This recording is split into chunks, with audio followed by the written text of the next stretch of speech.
Welcome to the Workplace Minute, powered by H3HR Advisors and sponsored by Workhuman. Thanks for joining me for a quick update on what's important in the world of work. My name is Steve Boese. Today in the Workplace Minute, I want to talk about something that is starting to happen inside some of the biggest technology companies in the world.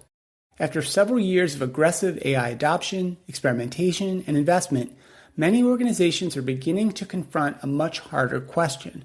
What happens when the AI bill arrives? Let's dive in.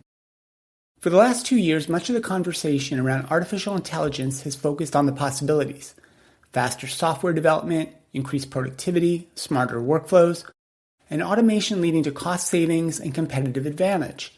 And to be fair, some organizations are seeing meaningful benefits from AI tools, especially in areas like software engineering, customer support, content creation, research, and knowledge management. But increasingly, there are reports that some companies are running into a very different reality. AI usage costs are growing rapidly, leading to budgets being exhausted faster than expected. And leaders are carefully questioning the return on AI investment. And in some cases, organizations are finding that the economics of large-scale AI deployment are far more complicated than the original sales pitch suggested. In fact, one of the most interesting concepts emerging from this moment is something called tokenmaxxing. Now, if you're not deep into the AI world, a token is essentially a unit of text that AI systems process.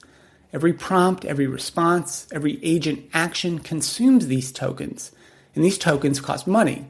Many AI providers increasingly bill organizations based on token usage, which means the more AI tokens that the employees use, the higher your bill becomes. Now, inside some technology companies, engineers were encouraged to use as much AI as possible. Internal dashboards and leaderboards tracked token consumption, and high usage became a signal that employees were embracing the future. And in some organizations, consuming more AI has almost become a status symbol. The assumption was simple: more AI usage must mean more productivity, more innovation, and more value creation. But now some leaders are beginning to question that assumption. Recent reporting has highlighted how companies including Amazon, Microsoft, and Uber have been reassessing their aggressive AI spending strategies. Amazon reportedly shut down an internal token usage leaderboard after concerns that employees were using AI simply to increase their usage metrics rather than to solve meaningful problems.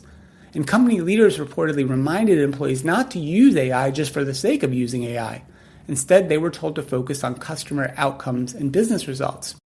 And an Uber executive revealed that the company had burned through its entire annual AI token budget in just 4 months after giving thousands of their developers access to Anthropic's Claude Code tool. Some engineers were racking up monthly bills between $500 and $2,000. And now Uber is saying its massive token spend is becoming harder to justify and that the company will have to rethink its budgeting strategy.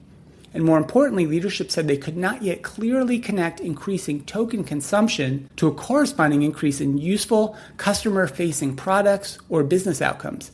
In other words, the spending was easy to measure, but the value is much harder to prove.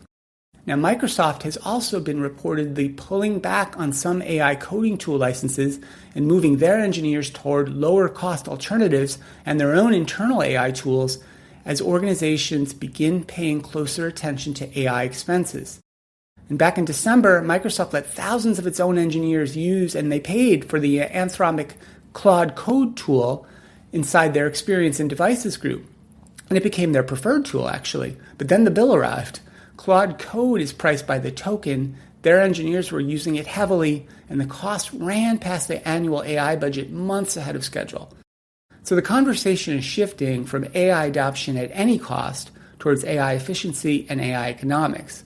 And there's another challenge emerging underneath all of this. Many organizations still don't have a clear vision for why employees should use AI in the first place. In many companies, leadership messaging has essentially been use AI everywhere, experiment with it, figure it out. And while experimentation is important, that approach can create confusion. Employees may not know which use cases actually matter. Teams may automate low-value work while missing higher impact opportunities, and organizations may end up generating enormous amounts of AI activity without creating meaningful business outcomes. The activity is not the same thing as the value created. We are all realizing that just using AI just can't be the goal. Creating better products, better services, better customer experiences, faster innovation, or more effective operations, that's the goal. And beyond cost and strategy concerns, organizations continue to face legitimate questions about things like data governance, security, compliance, intellectual property protection, and proprietary information leakage. Every AI interaction introduces potential risks that leaders must understand and manage responsibly, especially in highly regulated industries or organizations that are handling sensitive customer information. So, considering all this, what should leaders be doing right now? First, stop measuring AI success primarily through usage metrics.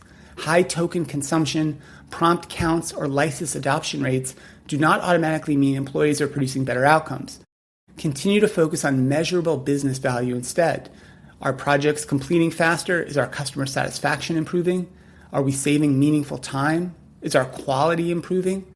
Second, identify specific high-value use cases before scaling AI more broadly. The organizations that are seeing the strongest results tend to have very clear objectives. They know exactly which problems they're trying to solve and how they'll measure success. And third, give employees guidance. AI literacy is becoming just as important as AI access. People need training on when to use these tools, when not to use them, how to evaluate the outputs, and how to protect company data. And finally, leaders need to be honest about the phase we're all in. The AI era is not going to end anytime soon, far from it.